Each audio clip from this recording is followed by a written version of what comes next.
The year was 1847, deep in the scorched heart of Virginia. They say the fields never grew quite the same after it happened. Rows of corn blackened at the edges, soil that tasted of iron, and a silence that settled over the land like a curse. Families who once filled the air with hymns and tobacco smoke left their houses without explanation, leaving shutters swinging and plates still on the table. No one spoke of why. They only whispered of one night, one game, one wager that should never have been made. It began with a poker table, its surface sticky with sweat and whiskey, candles burning low, shadows stretching too long for the room that contained them. At the table sat men with fortunes carved from backs they did not own, men who considered flesh the same as coin. Among them was Thomas Reddick, a master whose cruelty was legend even among the cruel. He had beaten men to the edge of the grave and left them alive just to remind others of his power. Yet on that night, his hunger outpaced even his sadism. He placed a wager not in gold nor in land, but in blood, his own daughter. The room fell silent when he said it. His words seemed to twist the air, as though the house itself recoiled. Against him sat Isaiah, a man born into bondage yet sharp-eyed, his face unreadable, his silence more dangerous than any threat. Reddick's friends laughed nervously, mistaking arrogance for power. But Isaiah did not laugh. He accepted what unfolded would not stay confined to that table. It would seep outward into the fields, into the churches, into the very ground. What happened next tore through Virginia like a hidden rot, leaving scars that no plow, no prayer could cover. The men gathered that night would later claim they remembered very little. Some swore the air had grown thicker, like smoke without fire. Others said the shadows behind Isaiah bent strangely, as though something was standing there, listening. But what all of them remembered with clarity was the sound. Cards slapping the wood like the crack of a whip, coins clinking as though struck from bone. Every round seemed heavier than the last, as if each hand carried the weight of more than money. Thomas Reddick's daughter, Eleanor, had been in the house, playing him softly on the piano upstairs. Her voice, clear, trembling, pure, drifted through the boards. The gamblers didn't look up. They didn't need to. They knew what was at stake. Eleanor's song cracked once, as if her body had shivered against something she could not see. Some said Isaiah's eyes flickered at that moment, that he stared toward the ceiling as though he already owned her soul. The game grew brutal. Cards were torn, whiskey spilled, voices frayed. By the time dawn threatened at the edges of the curtains, Thomas had lost everything. His silver, his land, his livestock, his pride. All that remained on the table was Eleanor. His friends begged him to stop, to fold, to reclaim some scrap of dignity. But Thomas, sweating and drunk, spat the floor and slammed his fist down. He would not leave the table beaten. He shoved Eleanor's name forward like a signature written in blood. Isaiah did not smile. He simply laid his hand down, face calm, unblinking. For aces, the room froze. The piano upstairs went silent. Eleanor never sang again. From that moment forward, the house was no longer a house. It was a wound. By sunrise, the poker table was abandoned, chairs overturned, cards scattered like bones left for crows. Thomas Reddick's companions fled before the final hand had cooled, each man unwilling to bear witness to what had just occurred. Yet the story followed them, clinging like the smell of blood to their coats. None could wash it away. Eleanor was taken from the house that morning. Some say she walked willingly, her pale face blank, as though a veil had fallen over her mind. Others claim she wept and clawed at the doorframe, her screams filling the valley like the sound of a church bell struck too hard. But all agree on one thing. Isaiah never touched her. He did not strike her, did not drag her, did not even raise his voice. He simply walked and she followed. Neighbors asked questions in hushed tones. How could a father gamble his own blood? What justice could such a blasphemy summon? But Virginia was not built on justice. It was built on silence. The sheriff, a man fattened by Reddick's gifts, declared the matter private. The church offered no sermon. Even the newspapers refused to print a word, though every man in the county whispered of it in barns and taverns. Days passed, then weeks. The Reddick estate grew hollow. Thomas stumbled through the halls, drunk and muttering, cursing shadows that moved when no wind stirred. He stopped tending his fields. He stopped attending service.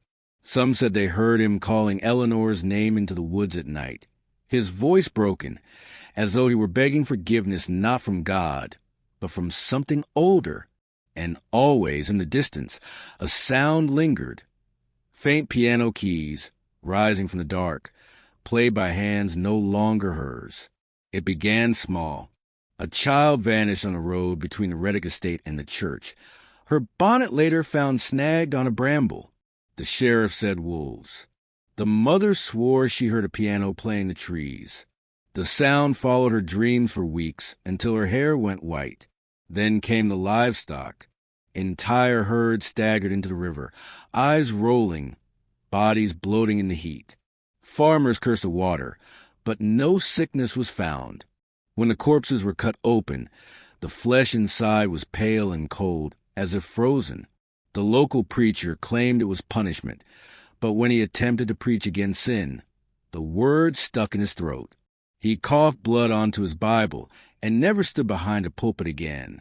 The town grew restless. Men carried lanterns after dark.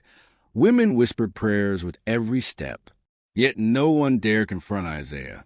He lived at the edge of the woods in a cabin too small for the girl he now owned, but Eleanor was seen there rarely. Some claimed she wandered the forest at night, hair loose, feet bare, her eyes reflecting lantern light, like an animal's. Others swore they heard her voice in the churchyard long after midnight, singing hymns in a language no one recognized. The silence of authority became its own crime. The sheriff kept his distance. The magistrate buried himself in paper, and Thomas Reddick, once the loudest man in the county, was seen only at dusk, slumped on his porch, muttering words that made no sense. He had become a ruin before his own death. But the town could not ignore the change in the air. The nights pressed harder, the fields grew thinner, and the people began to believe what none would say aloud.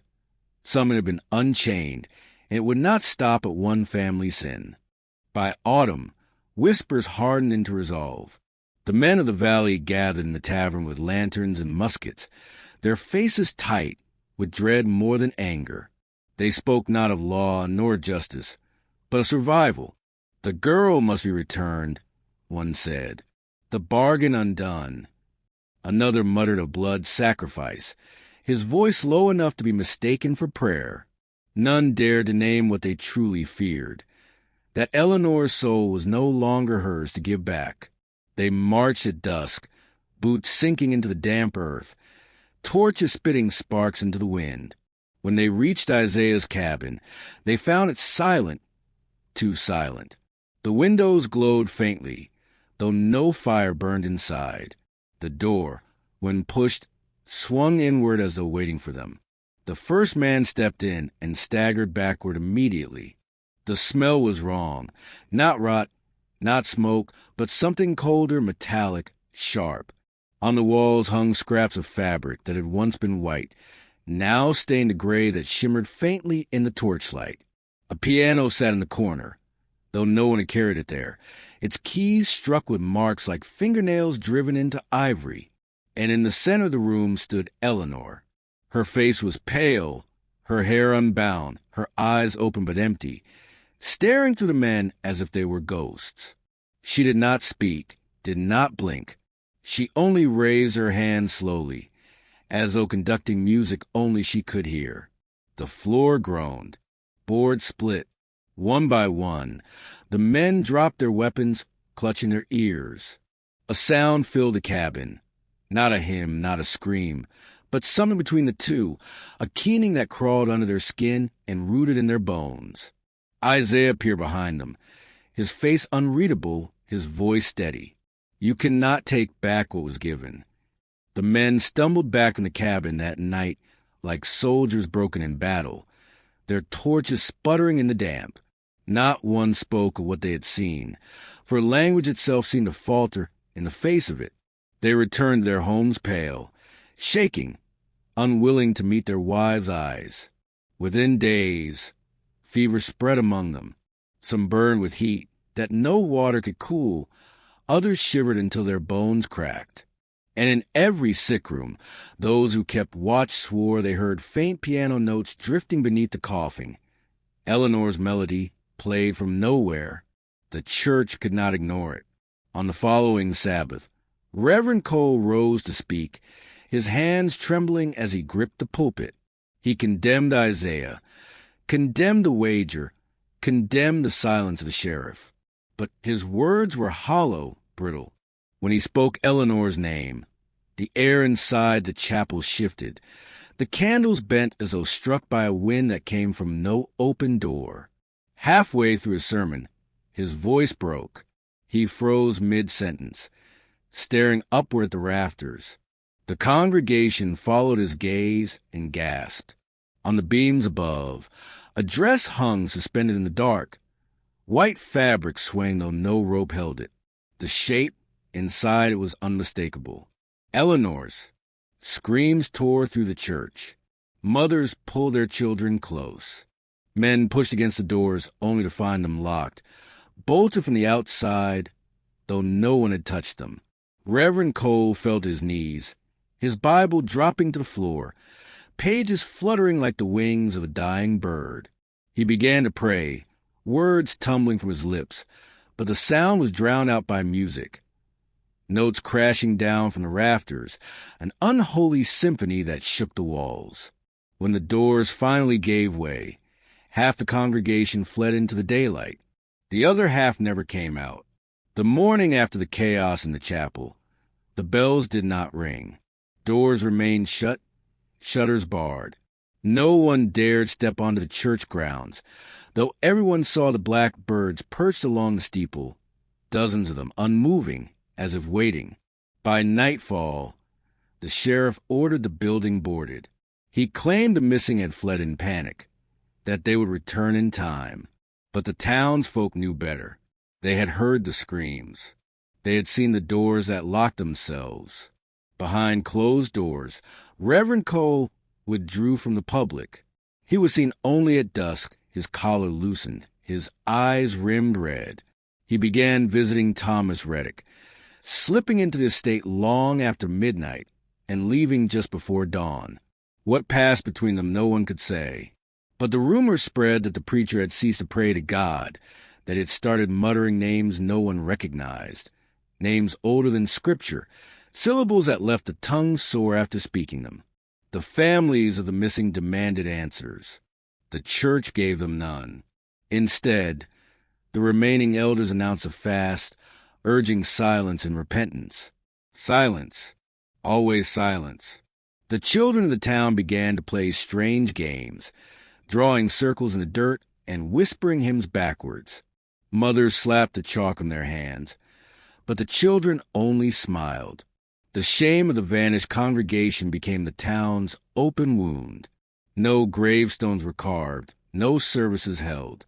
When questioned, Reverend Cole insisted they had been taken up. His voice shook as he said it, his eyes flicking toward the woods, where the faint sound of piano keys echoed through the night. It was then the town understood. The church had ceased to be a refuge. It had become an accomplice. The Reddick estate had once been a monument to cruelty disguised as wealth. Broad porches, high windows, walls painted with the labor of enslaved hands. Now it was a hollow shell. Grass grew wild in the yard. Shutters banged open in storms, and smoke no longer rose from the chimneys. Those who passed by swore the house breathed. Curtains shifted though no wind blew. Doors slammed as if in anger. The structure itself seemed to resent its master. Inside, Thomas Reddick unraveled. He had grown gaunt, his skin yellowed, his voice a rasp. Servants whispered he no longer slept in a bed but wandered the halls barefoot, clutching a bottle and muttering to shadows. At times, he screamed Eleanor's name, not in rage but in pleading, like a father begging for a child already buried. At others, he laughed, shrill, broken laughter that carried into the fields. Stranger still were the sounds within the house. Knocks on the walls, scratching in the ceilings, and above all, the piano. The very same notes Eleanor had once played, soft hymns that drifted from the parlor, now returned but twisted off-key as if played with broken fingers. No one dared enter the parlor any more. The keys struck themselves. Reddick was not the only one drawn into the madness. The preacher continued to visit, slipping through the gates when the moon was high. Some claimed he brought books, bound in cracked leather, pages inked with diagrams of circles, eyes, and names. The candles in the house burned green on those nights. Neighbors swore they saw faces in the upstairs windows, not Eleanor's, not Thomas's. Faces that seemed older, patient, watching. The estate became the center of something festering, something too large for the walls to contain. And the town, though it dared not admit it, had begun to orbit the house like a dying planet caught in a darker sun. By winter, the townspeople no longer spoke of Eleanor as a girl. She had become something else, something glimpsed only at the edges of lantern light. Children claimed they saw her in the orchard, standing perfectly still between the trees, her white dress glowing faintly against the bark.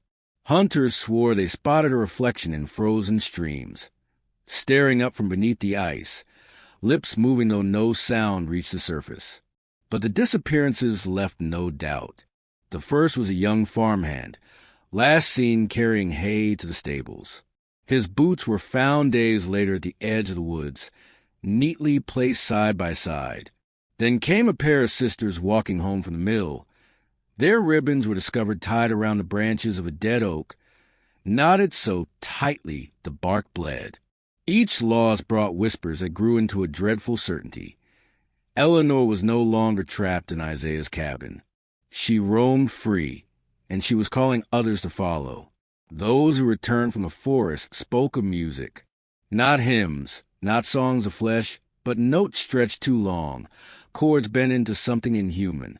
The melodies wound into their minds, carry with them visions of fire rolling across fields, of crosses toppled, of churches hollowed out like carcasses.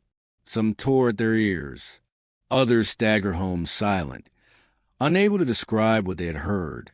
And yet, despite the fear, some were drawn to her. A few young men vanished willingly, leaving behind letters that spoke of a bride beyond the veil, a voice sweeter than salvation. Parents burned the notes, swore their sons had been misled.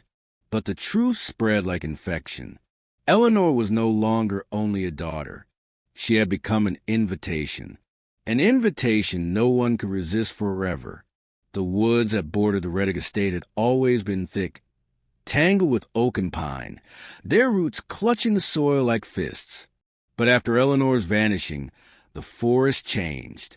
Hunters swore the trees grew closer together, branches nodding overhead until the sun could not pierce through. What had once been a path became a corridor. What had once been silence became sound. For within those woods, the piano played, faint at first, carried on the wind like a memory, then louder, deliberate, echoing as though the trees themselves were strings of an instrument. At times, the music resembled hymns, but warped, stretched, inverted, collapsing in on themselves. Other times, the notes struck like hammer blows, each chord vibrating through the soil, rattling bones. Those who entered described the forest as a church without walls. The branches arched like vaulted ceilings, moss draped like tapestries, and in the clearing stood circles of stones no one remembered placing. At the center of one such circle, Eleanor was seen. She did not run, did not hide. She simply stood, her hair falling loose, her dress dirt-stained, her lips moving with the music that came from nowhere. When the brave or the desperate spoke her name, she turned slowly, her eyes unblinking, as if she recognized them not as neighbors, but as offerings. Some fell to their knees. They prayed, not to God, but to her. They begged her to take away their pain, their hunger, their grief. And she did. Those who gave themselves over to her never returned. Their families found only scraps of clothing in the stone circles, pressed flat as if by invisible hands. By then, the people no longer called it the forest. They called it the chapel, and in hushed voices, they admitted what none dared confess openly. The chapel was gathering a congregation.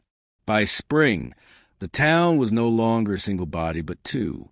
One half clung desperately to the church, though its sermons had withered into hollow warnings. The other half drifted toward the forest, slipping away at night with lanterns dimmed, as if ashamed of their own devotion. Neighbors eyed one another across fences, uncertain who still prayed to God and who had begun to pray to the girl. The elders called meetings in the town square, urging unity, but even their voices trembled. They spoke of sin, of betrayal, of discipline. Yet as they spoke, faint music carried on the air, Eleanor's notes weaving through their words like a mocking refrain. Men shifted uncomfortably, women clutched their shawls tighter, and more than one someone in the crowd simply walked away, drawn by the sound none could locate. Whispers spread of gatherings in the chapel. Entire families were seen slipping into the woods after sundown, returning at dawn with ash smeared across their faces, their eyes wide, sleepless, yet alight with something like joy. One farmer confessed to hearing his wife hum the twisted hymns in her sleep, her lips curling into a smile she never wore while awake. Another man swore his son had carved symbols into the barn, rings within rings, marked with a hand that shook yet seemed guided. The sheriff, already broken by silence, refused to intervene. He claimed no crime had been committed, that the forest belonged to no one. His words were echoed by Reverend Cole, whose sermons had turned strange, filled with talk of new covenants and brides of the eternal. By then it was no longer fear that consumed the town. It was choice, to resist her or to kneel, to cling to a God who had gone silent, or to follow a daughter who no longer belonged to flesh. The split was complete, and the chapel grew louder. The decision came in whispers, but spread like fire. A handful of men, weary of watching their families vanish into the woods, resolved to end it. They gathered axes, saws, and kerosene, swearing they would tear the chapel to ground, reduce it to ash, and scatter the stones that circled Eleanor's name. They did not tell their wives, nor their children. They moved under the veil of night, carrying lanterns that shook in their fists. When they reached the edge of the forest, the air thickened. Torches flickered low, their flames bending inward. Yet they pressed on, hearts pounding with fear disguised as resolve. The first axe bit into the bark of an oak. The sound echoed too loudly, as if the forest itself winced. The second strike landed, and the tree bled, not sap, but something darker, thicker, that steamed in the night air. Then the music began. It was faint at first, carried on the wind, but soon it swelled into a chorus. The men froze, gripping their axes tighter. The trees around them groaned, branches twisting like arms reaching down. One torch guttered out, then another. Darkness folded in, broken only by the lantern glow reflecting off eyes in the underbrush. Dozens, unblinking, watching. Panic erupted. They hacked at the trunks, shouting, praying, cursing. One man poured kerosene onto a fallen branch, striking a match with trembling hands. But the flame didn't spread. Instead, it sank into the wood, disappearing as though swallowed. A scream followed, high, sharp, and familiar. Eleanor's voice. The forest closed. Branches snapped shut like ribs sealing a chest. The men dropped their tools and ran, crashing blindly through the undergrowth. Only half of them found their way back. The others were never seen again. The next morning, their axes and saws lay in the town square, arranged neatly, too neatly, as though placed there in warning. The return of the tools broke the town's last illusions. No longer could the chapel be treated as rumor or fever. It had spoken, and it had marked the ground with its warning. From that day, the division ceased to be hidden. Those who resisted Eleanor kept the daylight, moving in groups, clutching weapons they knew would not save them. Those who followed her shed their secrecy entirely. They met in the square, whispering hymns twisted into new forms, their faces alight as if lit from within. At night, fires glowed in the woods. Entire households vanished into the trees together. Children carried on shoulders, infants swaddled, all answering to the music. The ones who returned were changed. Their eyes no longer held fear. Their voices carried songs no one had taught them. And always they bore gifts, black feathers, polished stones, strings of hair braided into rings. They left these at the doorsteps of neighbors who refused to join, offerings or threats depending on the heart that received them. Those who resisted grew hunted. Windows shattered in the night. Livestock bled out in their stalls. One farmer woke to find every mirror in his home covered with white cloth, though he had hung none. His wife wept for days after, claiming she saw Eleanor's reflection in the glass, standing behind her shoulder, smiling. The preacher's sermons grew fevered, more riddle than scripture. He spoke of a wedding to come and a bride who would bind the land in harmony. The congregation fractured. Some wept in terror. Others clapped their hands in joy. Thomas Reddick himself appeared once, stumbling into the aisle, his clothes torn, his eyes hollow. He tried to speak, but his voice broke into laughter, and he was dragged away by men who once called him master. The town was no longer merely divided. It was possessed. The word spread in murmurs first, then in chants. A wedding, not of flesh and bone, but of covenant. The chapel's followers spoke of Eleanor as a bride, chosen not by man, not by Isaiah, but by something older than either. They decorated the woods as though preparing for celebration. Branches wound with ribbons torn from their own garments, stones painted with blood and ash, crude bells hung from branches that clanged without wind. Eleanor herself was seen more often now, walking among them like a queen in procession. Her dress, once white, had grown darker, streaked with soil and damp, yet they kissed the hem as if it were silk. She did not speak. She did not need to. Her presence alone drew them to their knees. Mothers held their children out toward her, whispering prayers that she might touch their foreheads. Some swore the little ones never cried again after that, though their eyes grew strangely distant. The resistors, few as they were, gathered in barns and back rooms, planning in whispers. They spoke of burning the chapel again, of binding Eleanor, of driving Isaiah from a valley. But even their words faltered, for each night they dreamt of the same thing, a great hall in the forest, trees twisted into columns, and Eleanor at its center, her veil woven of smoke, her hands clasped with something faceless yet vast. Reverend Cole no longer preached to the church. He preached from the forest's edge, voice booming, arms spread wide. "The bride has come," he cried, "and with her union the land will be made whole." His flock wept and clapped their hands, the sound echoing like thunder across the hills. The date was never announced, yet all felt it coming. As surely as a storm pressing against the skin, the wedding approached, and no one could stop it. The resistors met in the loft in the abandoned mill, its gears frozen in rust, the air thick with dust. They were few, farmers, widows, a crippled veteran, and 2 children who refused to leave their mother's side. Their faces were hollow, their voices hushed, yet their eyes burned with a single truth. If the wedding came, the town would be lost forever. They no longer trusted the church.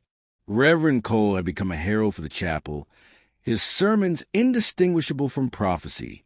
Instead, the resistors turned to something darker, an old book found in a trunk beneath the courthouse, written in a hand no one recognized.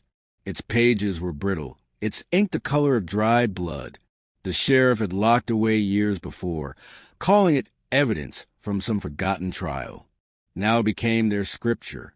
The book spoke of binding, circles drawn with ash, salt mixed with blood, words spoken not in prayer but in defiance. It promised not salvation but containment, a way to hold a bride before she could meet her groom. They studied it by lantern light, their hands trembling as they traced the symbols.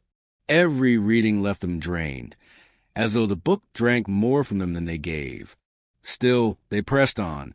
One man, Jonas Miller, a blacksmith, offered his barn as a place. They would wait until Eleanor wandered beyond the chapel, then trap her within the circle. Some swore it was blasphemy.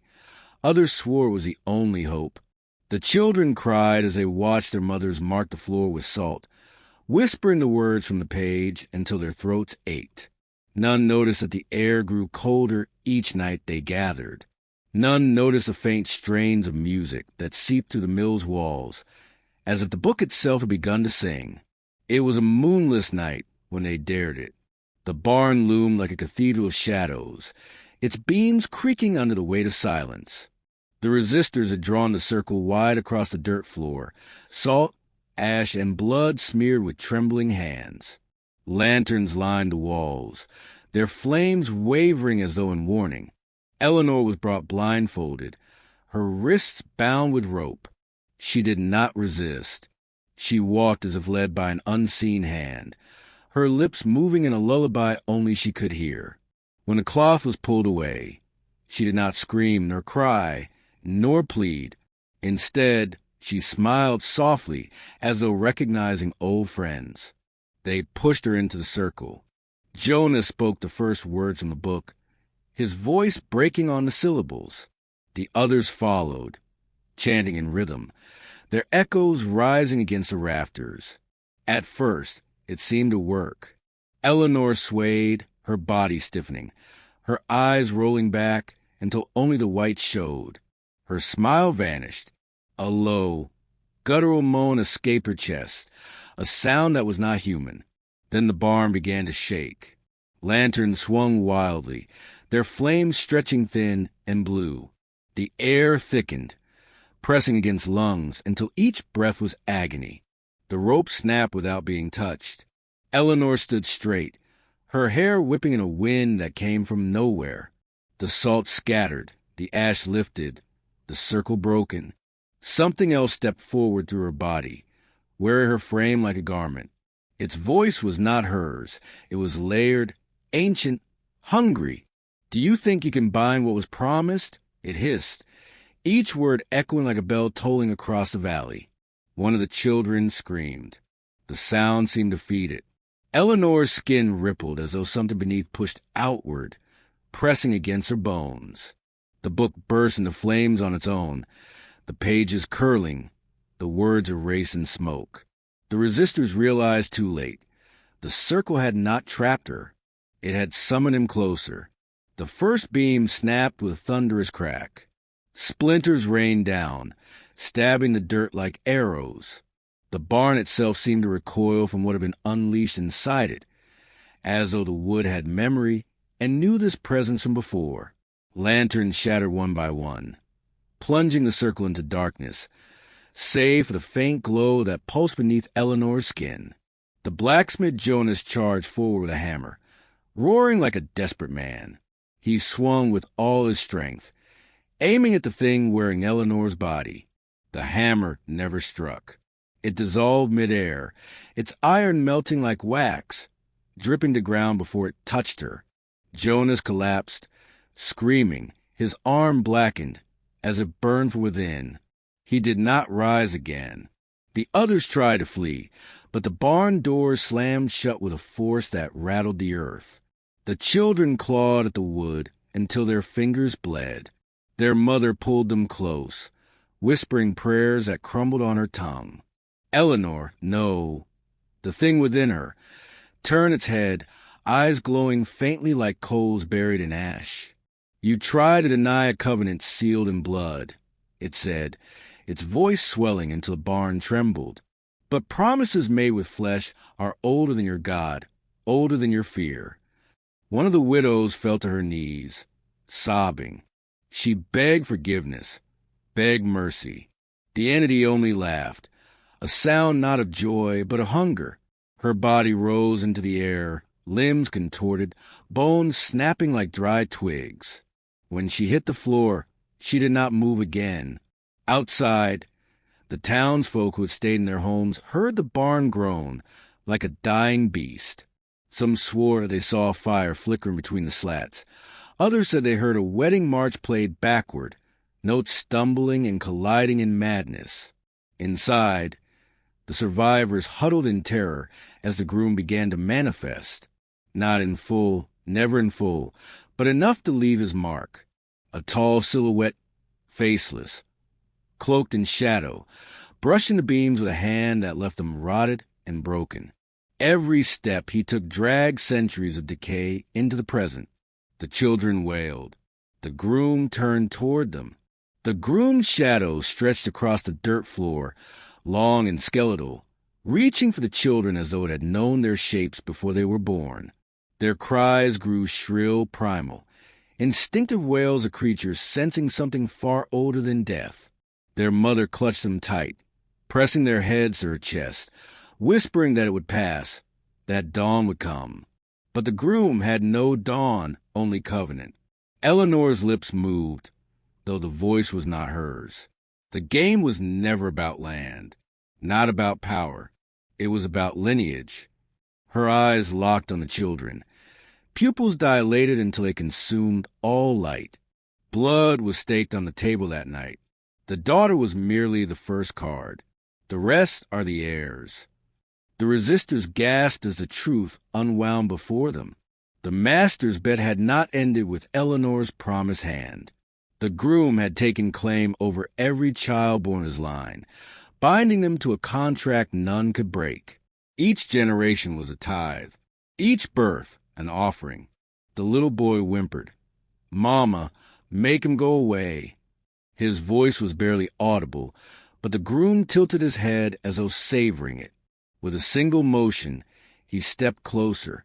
Where his foot touched the ground, rot spread like wildfire, planks blackening, earth souring, salt burning to ash. The mother stood, shielding her children with her own body. "Take me instead," she begged.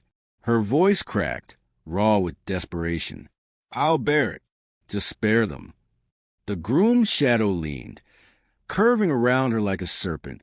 "You are not the wager," it whispered. "They are the continuation. The covenant thrives only through the innocent." As it spoke, the barn shuddered violently. The remaining beams bent inward, as though bowing. The children began to float, their feet dangling, their screams shrill enough to rattle teeth. Their mother clawed at the air at their legs, but her fingers passed through them as though they were already half-claimed. And then, for the first time, the groom laughed, soft, triumphant, final. The barn gave way with a sound like thunder splitting the sky. Beams snapped, rafters twisted, and the roof caved inward in a storm of fire and splinters. Lantern oil ignited where it spilled. Flames climbing the walls as if eager to consecrate the ritual. The night swallowed the screams of the resistors as, one by one, they were buried beneath falling wood and collapsing earth. Through the smoke and ruin, the children still hung suspended, their bodies caught between shadow and flame. Their mother's cries rose above the roar, raw and inhuman, clawing at the heavens. She lunged again and again, her skin blistering in the fire, until her voice was torn away and her body collapsed in ash. At the center stood Eleanor, untouched, her white dress glowing in the firelight, though no flame touched her. Her arms extended outward, palms open, as though offering the children to the groom. The shadow behind her grew taller, broader, until it seemed to scrape the heavens. Its head bent low, and where her face should have been was only a gaping void that hummed like a swarm of locusts. The children were lowered gently, not to the ground, but to the shadow. They vanished into it without sound, swallowed whole, as though they had never been born. Only the echo of their cries lingered in the embers, circling in the ears of those still alive to hear. Outside, the townsfolk gathered at a distance, faces pale in the fire's glow. None dared approach. Some fell to their knees, praying. Others turned away, muttering that it was judgment long overdue. But all knew the truth. Something had been set loose that could never be unmade. The barn collapsed completely, sparks drifting into the night sky like a funeral pyre. From the ashes rose a sound, a single toll wedding bell, deep and resonant, though no church stood near. It rolled through the valley, sinking into the bones of every living soul. By morning, the barn was gone. Only a circle of blackened earth remained, pulsing faintly like a heartbeat. At dawn, the survivors stood around the circle of ash, their faces hollow, their eyes refusing to meet one another. The barn had vanished as though it had never been built. No beams, no nails, no roof. Only the scorched outline remained, burned deep into the soil. The ground there steamed, as if still alive, as if still remembering. The townsfolk did what they had always done when faced with horror too vast to comprehend. They buried it. They dug trenches, covered the blackened earth with lime, and told themselves the fire had been an accident. Children would be told not to wander near that patch of land, though none would explain why. Preachers would call it a lesson in humility. The sheriff would file no report. But silence does not erase covenant. The groom's claim lived on, unseen but unbroken. Each birth in the town that followed carried a shadow, a faint mark no doctor could explain. Sometimes a small scar of the heart, sometimes a milk tooth that blackened before it fell out. Mothers whispered their fears, but dared not speak them aloud. The book that had guided the resistors' ritual was gone, consumed by its own fire. Yet fragments of its pages drifted through the town like ash, carried by the wind, clinging to windows, doors, and graves. Children sometimes found them and brought them home, where the ink bled faintly when touched. Those who held the scraps claimed they heard faint bells in their sleep. And every few years, without fail, someone vanished. Sometimes a newborn, sometimes an older child, always in silence, always without trace. The townsfolk stopped asking questions, stopped digging holes, stopped building barns on the edge of the valley. But the fear never left. It calcified into tradition, into hymns sung slower, into weddings performed with trembling hands. Virginia itself moved on, growing, modernizing, forgetting, but the groom's covenant did not forget. It clung like a root beneath the soil, spreading unseen, preparing. For the price paid in 1847 was never a one-time wager. It was a contract without end. And when the bell tolls again, it will not be for a daughter or a son. It will be for an entire lineage. And this time, no one will be left to resist. In 1847, a game of cards sealed more than a daughter's fate. It carved a covenant into marrow of a town, binding generation after generation to a groom no church could banish, no fire could consume. They tried to bury the truth beneath ash, prayer, and silence. But silence does not erase blood. It only deepens the echo. The land still remembers. The shadows still wait. And the bell will toll again, not for the dead, not for the living, but for those who have yet to be born. If you want more stories the world tried to bury, dark truths, forbidden histories, and horrors hidden in plain sight, subscribe now and step deeper into the shadows.